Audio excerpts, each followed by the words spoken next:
वफाकी इदारे Pakistan public works department Sukkur जे एग्जीक्यूटिव इंजीनियर ख़ालिद हुसैन शेख मथां 62 ठेकेदार पारां हथियारबंद साण करे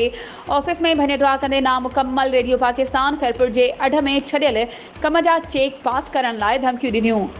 इंजीनियर पारां साइट एरिया थाणे ते ठेकेदार ऐं उन जे साथियुनि ख़िलाफ़ FIR दाख़िल कराए छॾी। गिरफ़्तारी अमल में न आई। पाकिस्तान पब्लिक वर्क्स डिपार्टमेंट ऐं ऑल पाकिस्तान इंजीनियरिंग काउंसिल पारां जवाबदार खे गिरफ़्तार करण जो मुतालबो कयो आहे। इन ॾिस में वफ़ाक़ी इदारे Pakistan public works department Sukkur जे एग्जीक्यूटिव इंजीनियर जे ख़ालिद हुसैन शेख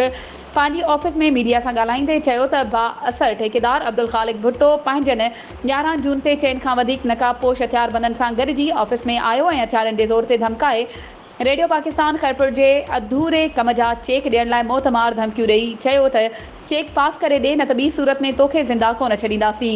जॾहिं त हथियारबंदनि क्लाशनकोफ मां दीवार ते गोलियूं हलायूं जंहिं सबबि मूं समेत ऑफिस जो स्टाफ यरगमाल बणियल रहियो। वाक़े ख़िलाफ़ हेड ऑफिस खे इतलाउ ॾिनो ऐं हद थाणे साइट एरिया ते जवाबदार ख़िलाफ़ FIR दाख़िल कराई आहे, पर गिरफ़्तारी अमल में नाहे आई, जंहिं सबबि अदम तहफ़ुज़ जो शिकार आहियूं। जॾहिं त ऑल पाकिस्तान इंजीनियरिंग काउंसिल समेत पाकिस्तान पब्लिक वर्क्स खाते जे मुलाज़मनि पिणु वफ़ाक़ी ऐं सिंध जे घरू खाते ऐं आला अख़्तियारनि खां 62 ठेकेदार ख़िलाफ़ कार्रवाई करे मुलाज़मनि ऐं ऑफिसरनि खे तहफ़ुज़ ऐं इंसाफ़ ॾियारण जी अपील कई आहे। वधीक ख़बरुनि ऐं अपडेट्स जे लाइ असांजे चैनल खे सब्सक्राइब कयो